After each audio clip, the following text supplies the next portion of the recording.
We will first look at transcription, which is the process by which information on the DNA is copied onto the mRNA. This is your DNA with its genetic information. Now, if you still remember, DNA is made up of two strands. One strand is called a coding strand, which actually has the information about what proteins to make. The other one is the template strand. The template strand is the one that mRNA attaches to.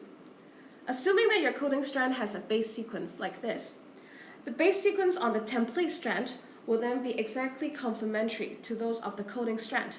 So A becomes T, T becomes A, and so on. Now, in your nucleus, you already have a lot of bases that forms the mRNA. They are already there, and they will attach onto the template strand according to complementary base pairing. So, for example, an A will attach itself to T, and a U will attach itself to A, and so on. So by complementary base pairing, all the bases for the RNAs will be attached to the template strand. And when they're done, they will be joined together and form the mRNA strand. Now notice that the mRNA strand has a base sequence that is exactly the same as that of the coding strand.